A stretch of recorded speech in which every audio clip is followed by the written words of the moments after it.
Part 1.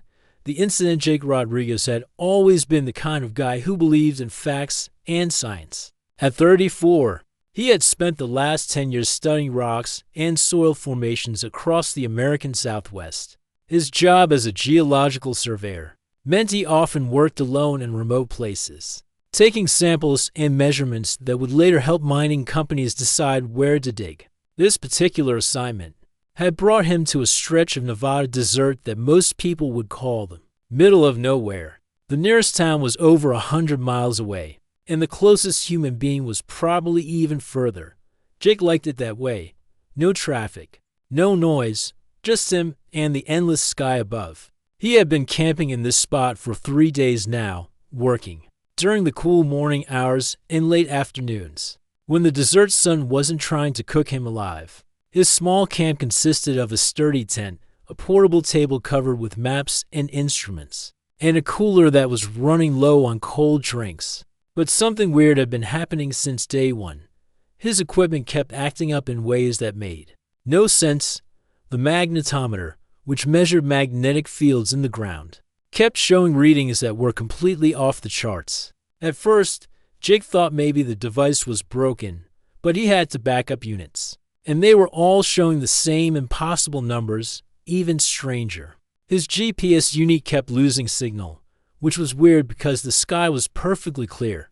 No clouds, no storms, nothing that should interfere with satellite signals. Yet every few hours, the little screen would just show static, as if something was blocking the connection to space. On the second night, Jake had noticed something else that bothered him. The stars looked different. Now, he wasn't an astronomer, but he had spent enough nights under desert skies to know the basic constellations. Yet when he looked up, some of the star patterns seemed shifted, like someone had moved them just a little bit to the left. He tried to convince himself he was just tired. Working alone in the desert for days could mess with your head. Maybe he was seeing things that weren't there or forgetting things that were. But deep down, Jake knew something unusual was happening in this place. The third day had been the most productive so far. Despite the equipment problems, Jake had managed to collect dozens of rock samples and take hundreds of measurements. The geological data he was gathering showed something fascinating beneath the ground: mineral deposits. Unlike anything he had seen before in his career, these weren't your typical desert minerals. The samples showed traces of elements that shouldn't exist together in nature, at least not in the combinations he was finding. It was like discovering a new recipe that nature had never used before. As evening approached on that third day, Jake sat at his portable table, reviewing the data on his laptop. The numbers didn't make sense, but they were consistent. Every test, every measurement pointed to the same conclusion. There was something very unusual buried deep beneath this stretch of desert. The sun was setting behind the distant mountains, painting the sky in shades of orange and purple that made the desert look like an alien landscape. Jake had always loved this time of day in remote places. The heat would fade, the wind would pick up slightly, and the world would become peaceful in a way that city people never experienced. He was so focused on his computer screen that he almost missed the first sign that something was very wrong. The numbers on his screen started changing by themselves, not gradually, like they might if the equipment was picking up new readings, but instantly, as if someone was typing new data directly into his computer. Jake looked up from his screen and felt his heart skip a beat. The desert around him had gone completely silent. No wind, no insects, no distant sounds of any kind. Even the small generator that powered his equipment had stopped humming, though the lights were still on. Then he saw the light in the sky. At first, it looked like a very bright star, but it was moving, not like an airplane or satellite, which move in straight lines across the sky. This light moved in ways that seemed to ignore the laws of physics. It would dart left, then instantly change direction and shoot upward, then stop completely before moving in a perfect circle. Jake stood up from his chair, his eyes locked on the impossible sight above him. The light was getting brighter and closer. As it approached, he could see that it wasn't just a single point of light, but something much larger. The light was coming from what looked like a craft of some kind. though its shape seemed to shift and change as he watched. His scientific mind tried to find rational explanations. Maybe it was some kind of military test aircraft. After all, this area was relatively close to restricted government land. But no aircraft he knew of could move like that, stopping and starting without any visible means of propulsion. The craft continued to descend, and Jake realized with growing alarm that it seemed to be heading directly toward his camp. He thought about running, but where could he go? His truck was parked 50 yards away, but even if he reached it, where would he drive in this vast emptiness? As the object came closer, Jake could see more details. It was definitely artificial, with a surface that seemed to glow with its own light rather than reflecting light from somewhere else. The craft was silent, making no sound despite its size, which Jake estimated to be roughly the length of a school bus. When it was about 100 feet above his camp, the craft stopped moving entirely. It just hung there in the air, as if gravity meant nothing to it. Jake stood frozen, looking up at something that his rational mind insisted couldn't exist, while his eyes provided undeniable proof that it was really there. Then the light around the craft began to intensify. It wasn't the harsh, blinding light of a searchlight, but something softer, more encompassing. The light seemed to wrap around Jake's camp like a gentle blanket, and he felt a strange sense of calm wash over him. That was when Jake realized he couldn't move his legs, not because he was scared, though he certainly was, but because his body simply wasn't responding to his commands. He wasn't in pain, wasn't struggling to breathe, but he was completely unable to step backward or run away. The last thing Jake remembered clearly was looking up at the craft and seeing what appeared to be a doorway opening in its smooth surface. Light poured out of that opening, brighter than anything he had ever seen. Yet somehow it didn't hurt his eyes to look directly at it as the light enveloped him completely. Jake felt a sensation he would later struggle to describe. It was like floating and falling at the same time, like being lifted by invisible hands while his feet remained firmly planted on the desert ground. His consciousness began to fade, but not in the frightening way of losing control. Instead, it felt like drifting off to sleep after a long, exhausting day. His last coherent thought before everything went dark was a question that would haunt him for months to come. What had he stumbled upon in this remote corner of the Nevada desert, and why did it feel like this encounter had been waiting specifically for him? Part 2. The awakening. Jake's eyes opened slowly, like he was waking up from the deepest sleep of his life. But something was immediately wrong. The first thing he noticed was that he wasn't lying on his camping cot in his tent.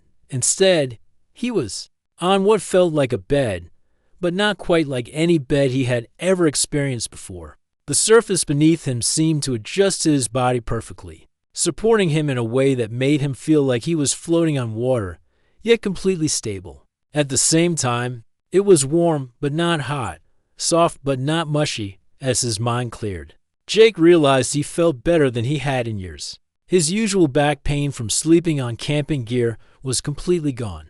He tried to sit up and found that his body responded normally, which was a relief. Whatever had happened to him during that strange encounter in the desert, he didn't seem to be injured or restrained. But as he looked around, Jake felt his heart start racing again. This was definitely not his tent. The room he found himself in was unlike anything he had ever seen. The walls seemed to be made of some kind of material that glowed with a soft, warm light, not like electric lights that you could see the source of, but as if the walls themselves were gently illuminated from within. The light was easy on his eyes, creating a feeling that was somehow both calming and energizing. The ceiling curved overhead in a smooth dome shape, and Jake could see what looked like patterns moving slowly across its surface. Not patterns that were painted or projected, but something that seemed to be part of the material itself, shifting and changing like slow-moving clouds. There were no sharp corners anywhere in the room. Everything flowed together in curves and smooth transitions that made the space feel organic, almost alive.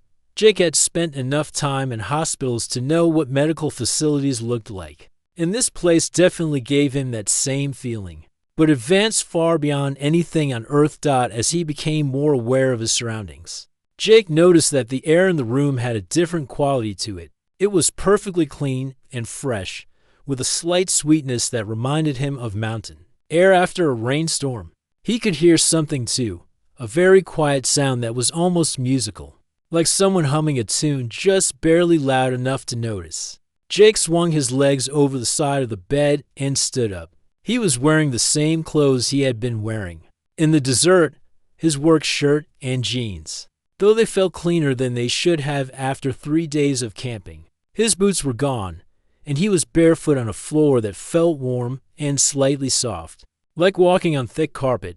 That was when he heard footsteps approaching. The sound was different from normal footsteps, lighter and more rhythmic, like someone who moved with perfect balance and grace. Jake turned toward what he assumed was a doorway, though he couldn't see any actual door, just an opening in the smooth wall. The being that entered the room made Jake's breath catch in his throat. She was clearly not human, but she wasn't the frightening alien creature that movies had trained him to expect. Instead, she was tall and elegant, moving with a fluid grace that reminded Jake of a dancer. Her skin had a pale, almost translucent quality that seemed to glow with the same soft light as the walls. Her features were similar to human features, but refined in a way that made her appear both familiar and completely foreign. Her eyes were the most striking feature. They were larger than human eyes and seemed to contain depths that Jake felt he could get lost in.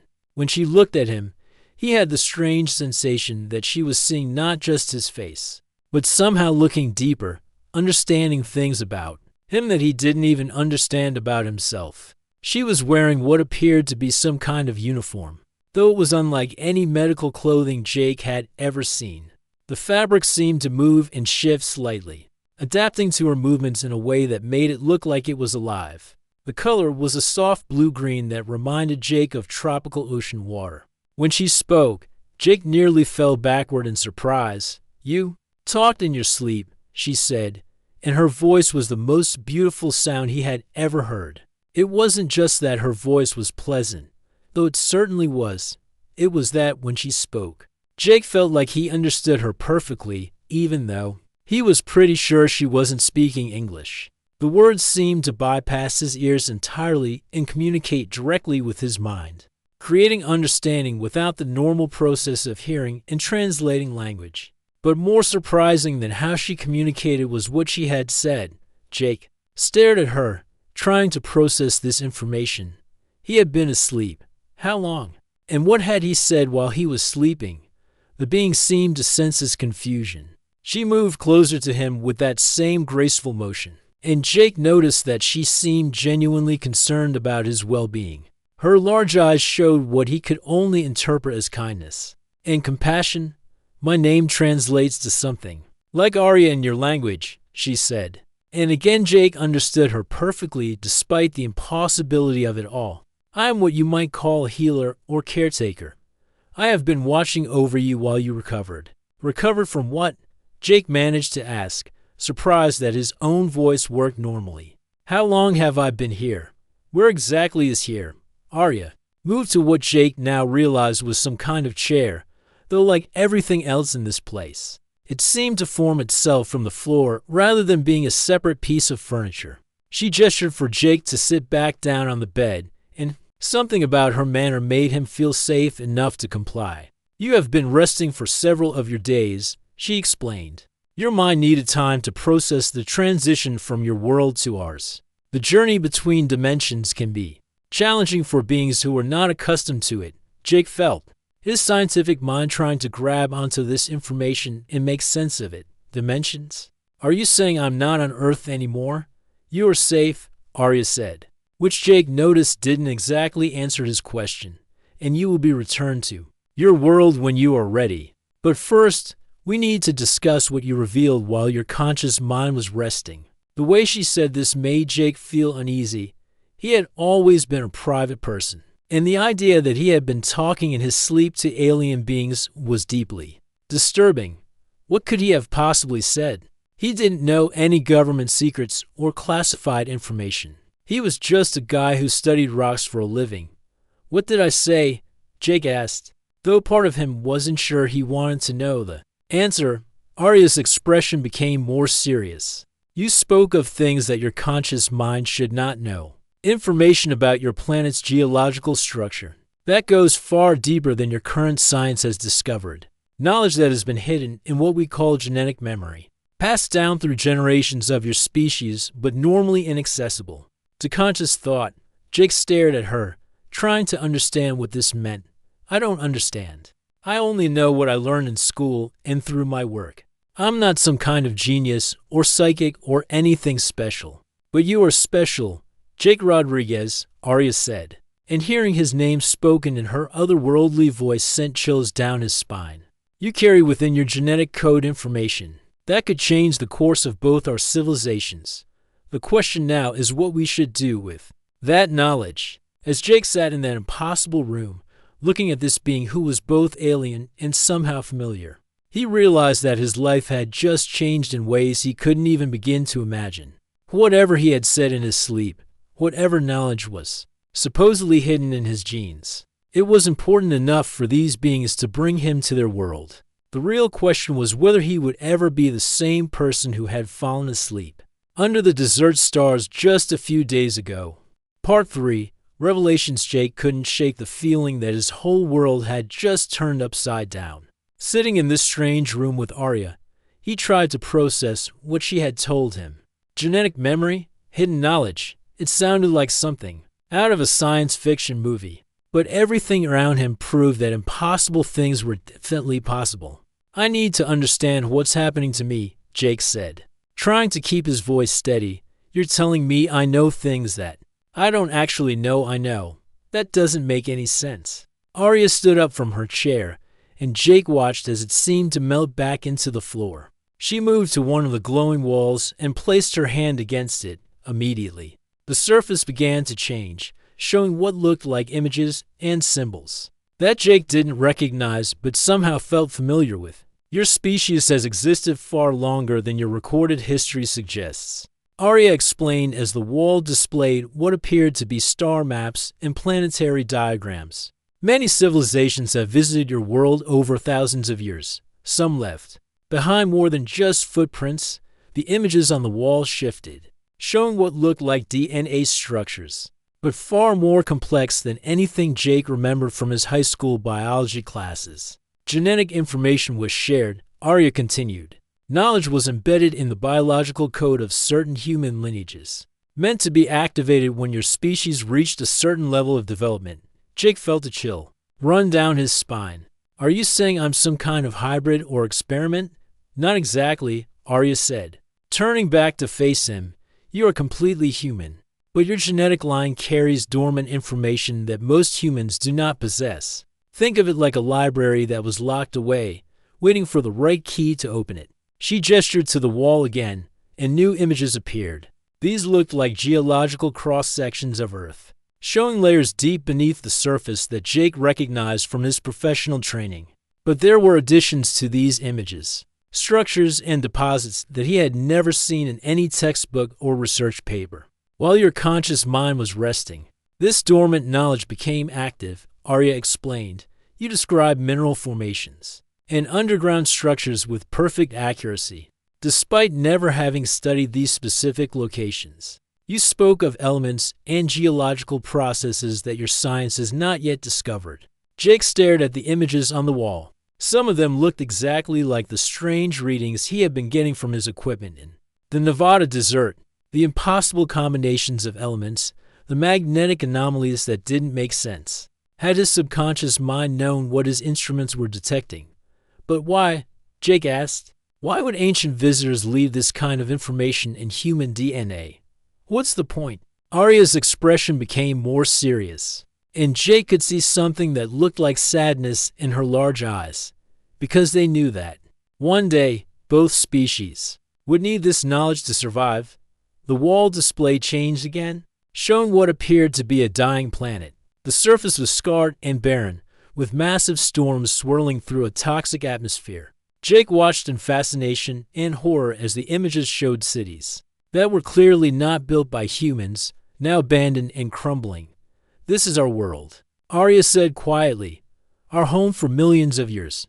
But our sun is dying, and our planet is becoming uninhabitable. We have perhaps 50 of your years before our entire civilization must find a new home, Jake felt. His heart sank as he began to understand where this was going. And you're looking at Earth, not to conquer or replace your species, Arya said quickly, seeing the alarm in his face. We seek coexistence, but it requires resources that exist deep within your planet. Resources that your sleeping mind described in perfect detail. The wall showed new images now, depicting mining operations on a scale that made Jake's breath catch. Massive excavations that went miles deep into the earth, extracting materials in quantities that would make even the largest human mining operations look tiny by comparison. The environmental impact would be enormous, Jake said, his scientific training kicking in. Operations like that could destabilize entire continents, trigger earthquakes, change weather patterns, yes, Arya admitted, which is why we need the cooperation of your species. The knowledge in your genetic memory includes not just the location of these resources, but methods of extraction that would minimize damage to your world. Techniques that are centuries ahead of your current technology.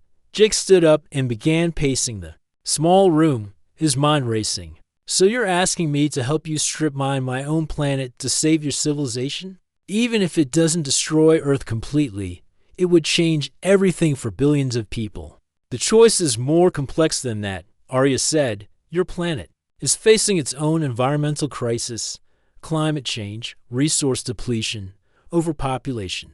The same technologies that would help us extract what we need could also solve many of your world's problems. Clean energy, advanced materials, medical breakthroughs that could extend human life by centuries. The wall display shifted to show Earth from space, but not as Jake had ever seen it before. This version showed the planet decades in the future, with cities that looked like they belonged in a utopian dream, clean oceans, green forests, structures that seemed to grow organically from the landscape rather than being imposed upon it. This is what your world could become with our knowledge, Arya explained. A partnership between our civilizations could create paradise for both species. Then the image changed, showing the same Earth but dark and polluted, with vast areas of dead ocean and barren land. Cities were partially flooded or abandoned, and the few remaining green areas were tiny islands in a wasteland. And this is what will likely happen if nothing changes, Arya said. Your current path leads to ecological collapse within a century. Our arrival simply accelerates the timeline that was already in motion. Jake felt overwhelmed by the magnitude of what he was being shown. But I'm just one person. I study rocks for mining companies. I don't make decisions about global policy or environmental protection. Even if I wanted to help, what could I possibly do? More than you realize, Arya said. The knowledge in your genetic memory is not just about geology. It includes information about human psychology, social structures, and methods of communication. That could help bridge the gap between our species. You could become an ambassador, a translator between two very different ways of thinking. Jake laughed. But there was no humor in it. You want me to go back to Earth and tell everyone that I met aliens who want to mine our planet to save their dying world. They'd lock me up in a mental hospital before I finished the first sentence. Perhaps, Arya acknowledged, but you would not be the first human to face this choice. Others before you have carried this burden, working quietly to prepare your species for eventual contact. The decision you make now will determine whether that preparation continues, or whether both our civilizations face their challenges alone. The wall display went dark, returning to its soft, even glow. Jake stood in the center of the room, feeling like the weight of two entire worlds had just been placed on his shoulders. Everything he had believed about his life, his career, even his own identity had been turned upside down in the span of a few minutes.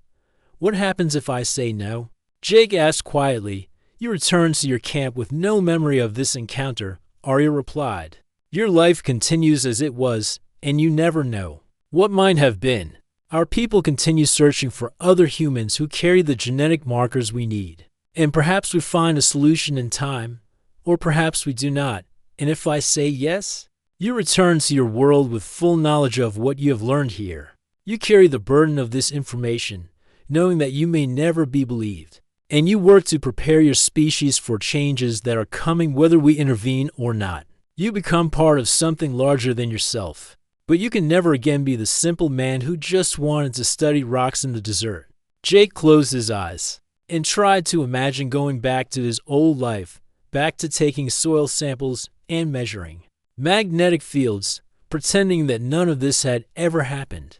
Then he tried to imagine living with the knowledge that two civilizations hung in the balance, and he had chosen to walk away. Neither option felt like something he could live with. Part 4. The choice. Jake spent what felt like hours pacing around that strange room, his mind spinning with everything Arya had told him. The weight of the decision before him seemed impossible to bear. How could one person choose the fate of two entire worlds? He was a geologist, not a world leader or diplomat. He studied dirt and rocks, not global politics or interplanetary relations. I need to know more. Jake finally said, turning to face Arya. You're asking me to make a decision that could affect billions of people. But I still don't understand. Everything. What exactly would happen if I agreed to help you? Arya nodded. As if she had been expecting this question, she moved to the wall again, and new images began to appear. This time, Jake saw what looked like other humans, people who appeared to be from different time periods and cultures throughout history. You would not be alone in this responsibility, Arya explained. Throughout your history, there have been others like you, humans who carried the genetic markers and were contacted when the time was right. Some chose to help, others chose to forget.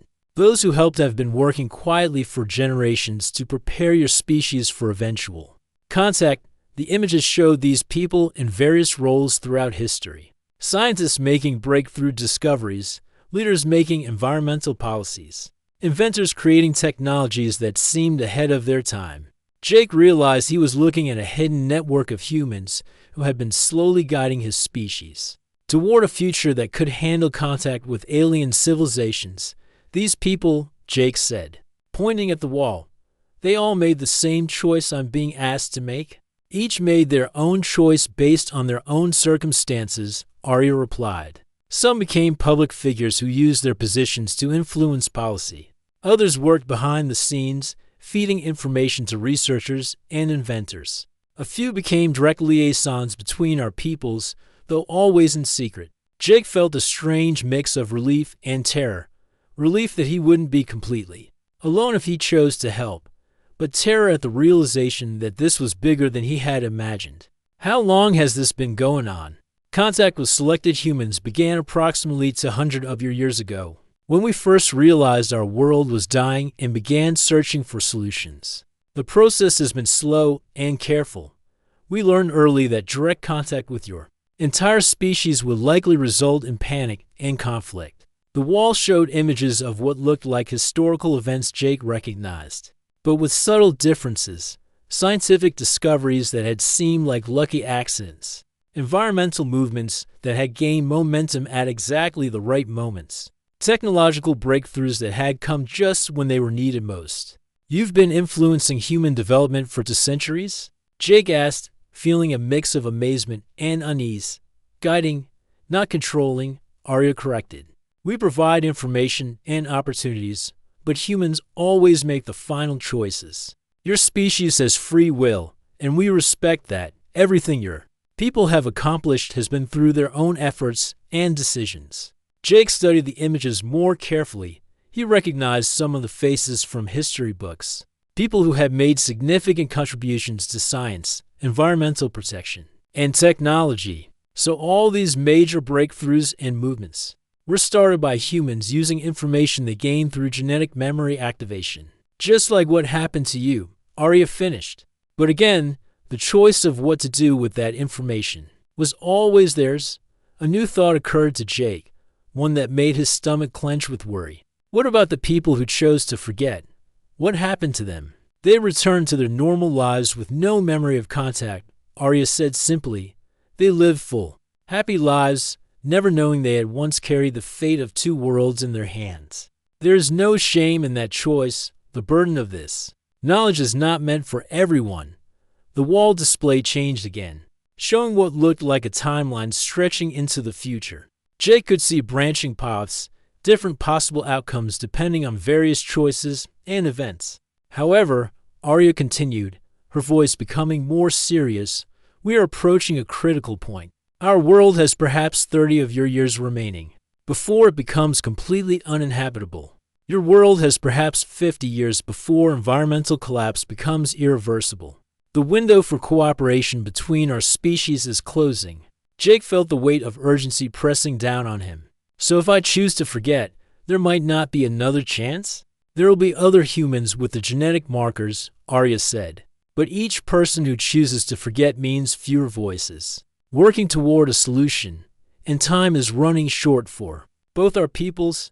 Jake sat down heavily on the bed, putting his head in his hands. This is insane.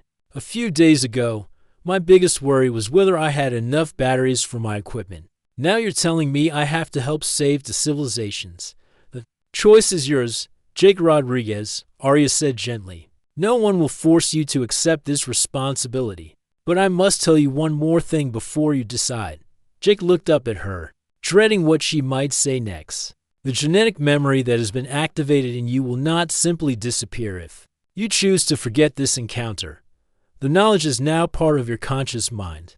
If we erase your memories of meeting us, you will still retain the geological and scientific information that came forward while you were resting. You will return to your work with abilities and insights that will seem mysterious even to you. This revelation hit Jake like a physical blow.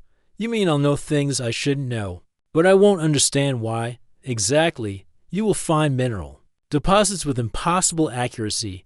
You will predict geological events before they happen. You will have insights into environmental solutions that are decades ahead of current human science. But without the context of where this knowledge came from, it may drive you to question your own sanity. Jake imagined returning to his normal life with supernatural abilities he couldn't explain.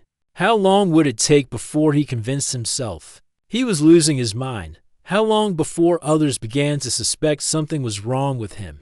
On the other hand, Arya continued, if you choose to retain your memories of this encounter, you will understand the source of your enhanced abilities. You will know you are not going insane, and you will have a purpose for the knowledge you carry. You will also have a way to contact us when the time is right to begin more open cooperation between and our species. Jake stood up and walked to the glowing wall, placing his hand against its warm surface. The images that appeared seemed to respond to his touch, showing him scenes from his possible futures. In one scenario, he saw himself back at his old job, making incredible discoveries, but slowly losing his grip on reality as he couldn't explain his own abilities. In another, he saw himself working with a secret network of humans, using his knowledge to help prepare Earth for eventual contact with Arya's people. If I choose to remember, Jake said slowly, what exactly would you expect me to do? I can't just walk into the United Nations and announce that aliens need to mine Earth to save their dying world. You would start small, Arya explained. Use your enhanced geological knowledge to make discoveries that benefit humanity while also identifying the resources we need.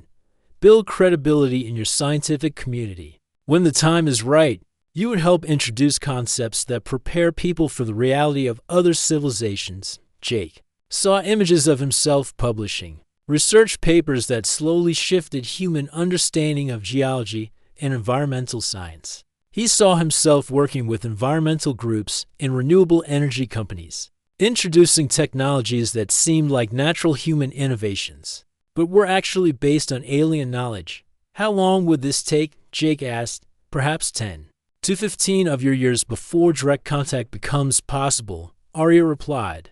Your species needs time to adjust to new ideas and technologies. Rapid change often leads to fear and resistance. Jake nodded, understanding the wisdom in this approach.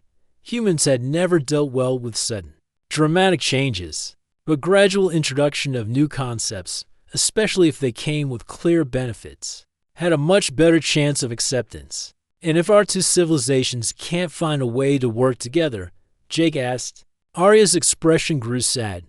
Then both our peoples face very uncertain futures. Your world continues on its current path toward environmental collapse. Our people find another solution, or do not survive as a civilization. Jake realized that the choice before him wasn't really about whether to help aliens save their world. It was about whether to help the civilizations save each other. The knowledge he carried could benefit both species, but only if there were people willing to work toward cooperation instead of conflict. The room fell silent except for the soft, musical humming that seemed to come from the walls themselves. Jake knew that this moment would define the rest of his life, regardless of what he chose. There was no going back to the simple existence of a guy who just wanted to study rocks in the desert. The only question now was whether he would face the future with knowledge and purpose, or with confusion and isolation. Part 5. Return. In consequence, Jake took a deep breath and looked directly into Arya's large, compassionate eyes. After everything he had learned, after seeing the possible futures spread out before him like a roadmap of destiny, his choice felt both terrifying and inevitable. "I can't live with not knowing," he said finally. "If I go back and spend the rest of my life wondering why I can predict things I shouldn't be able to predict, or why I know things I never learned, I'll go crazy. I need to remember. I need to understand what's happening to me." Arya nodded slowly, and Jake thought he saw something like relief in her expression. "You understand that this choice will change everything about your life. There will be moments when you question whether you made the right decision. Times when the burden of this knowledge feels too heavy to carry." "I understand," Jake said, though he wasn't sure he really did. How could anyone truly understand what they were signing up for when it involved the fate of two entire civilizations? "But I also understand that some things are bigger than just one person's comfort or happiness. If I can help prevent the destruction of both our worlds, I have to try." Arya moved closer to him, and Jake felt that same strange sense of peace he had experienced when he first woke up in this place. "Then we must prepare you for your return. The knowledge that has been awakened in your genetic memory needs to be properly integrated with your conscious mind. Without this integration, the information could be overwhelming or confusing." She gestured to the wall, and it began showing complex diagrams that looked like brain scans mixed with computer code. "This process will take several more days. During this time, you will learn to access and control the inherited knowledge. You will also learn methods of communicating with us. When the time comes for more direct cooperation." Jake felt a mix of excitement and nervousness. "How will I know when it's time for that?" "You will know," Arya said simply. "The knowledge you carry includes an understanding of social and political dynamics that will help you recognize when your species is ready for contact. Until then, you work quietly, building credibility and laying groundwork." Over the next few days, Jake experienced the most intensive learning period of his life. The process wasn't like studying from books or attending lectures. Instead, it felt like remembering things he had somehow forgotten, as if the knowledge had always been there, waiting for him to access it. He learned about geological formations that human science had never discovered, including massive underground networks of rare minerals that could power clean energy systems for centuries.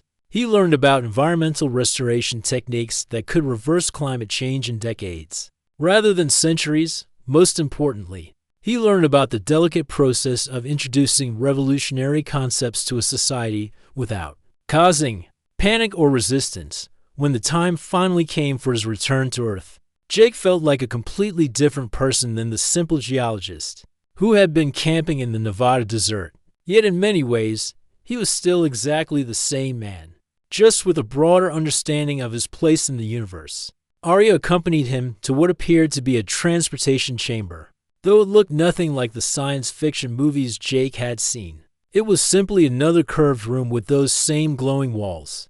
But when Arya placed her hand on a particular spot, Jake could feel the air around them begin to vibrate with energy. "Remember," she said as the vibration grew stronger, "you must be patient. The changes you will help bring about must seem natural and gradual to your people. Too much too fast will create fear, and fear leads to conflict." Jake nodded, though he was starting to feel that familiar sensation of weightlessness that had accompanied his original journey. "How will I contact you when the time is right?" "The knowledge is within you now," Arya replied. "When your species is ready, you will know how to call to us." The world around Jake began to fade, and once again he felt like he was floating and falling at the same time. But this time, instead of losing consciousness, he remained aware throughout the entire journey. He could sense the vast distances being crossed, the dimensional barriers being navigated, and finally the familiar feeling of Earth's gravity welcoming him home. Jake opened his eyes to find himself lying on his camping cot in his tent, with the early morning sun filtering through the canvas walls. For a moment, he wondered if the entire experience had been an incredibly vivid dream. But then he sat up and immediately knew that everything had been real. His mind was filled with information that hadn't been there before. He could picture geological formations beneath the desert floor with perfect clarity, could understand the magnetic readings his equipment had been showing, and could predict with absolute certainty where to find mineral deposits that would revolutionize energy production. Jake looked at his watch and was shocked to discover that according to Earth time, he had been gone for exactly 3 weeks. Yet somehow, his campsite looked exactly as it should after 3 weeks of solo camping. His food supplies were appropriately depleted, his equipment showed normal wear, and his research logs contained entries written in his own handwriting that he didn't remember making. But when he read those entries, Jake realized they contained geological observations that were incredibly advanced and accurate. Whoever or whatever had created this cover story had done so with perfect attention to detail. Jake packed up his campsite with a strange sense of purpose he had never felt before. His official assignment was complete, but his real work was just beginning. As he drove back towards civilization, his mind was already working on how to begin introducing the revolutionary concepts he now carried. 6 months later, Jake found himself sitting in his office at a major environmental research company, a position he had landed after publishing a series of groundbreaking papers on geological formations and mineral distribution. His work had attracted attention from environmental groups, renewable energy companies, and government agencies interested in sustainable resource extraction. But on this particular afternoon, Jake was studying a set of geological surveys that made his blood run cold. The mineral formations described in the report matched exactly what Arya had shown him during their conversations about the resources needed for large-scale extraction operations. According to the documents on his desk, a major mining corporation was planning to begin preliminary excavation at the exact site Arya had identified as critical for their people's survival. The project was scheduled to begin in 8 weeks, using traditional mining techniques that would cause exactly the kind of environmental devastation Jake had been shown in those holographic displays. Jake stared at the papers, feeling the full weight of his responsibilities settling on his shoulders like a heavy blanket. This was it. This was the moment he had been preparing for, when his two worlds would begin to collide whether he was ready or not. He reached for his phone to call the lead scientist on the project, then stopped. How could he explain that he had knowledge of mining techniques that were centuries ahead of current technology? How could he convince them to delay the project without revealing information? That would sound completely insane. Jake leaned back in his chair and closed his eyes, accessing the inherited knowledge that Arya had helped him integrate into his conscious mind. Somewhere in that vast store of information was the answer to his current dilemma. He just had to trust that when the time came, he would know exactly what to say and do. As he sat there in his quiet office, Jake realized that his real story was just beginning. Everything that had happened so far, the desert encounter, the time with Arya, even his rapid career advancement, had all been preparation for the challenges that lay ahead. The question was no longer whether he could handle the responsibility of carrying knowledge that could save two civilizations. The question was whether he could do it fast enough and carefully enough to prevent the very disasters he had been sent back to help avoid. Outside his office window, the sun was setting over the city, painting the sky in the same orange and purple shades he remembered from that night in the Nevada desert when his life had changed forever. But now, instead of feeling small and insignificant under the vast sky, Jake felt connected to something much larger than himself. He had work to do,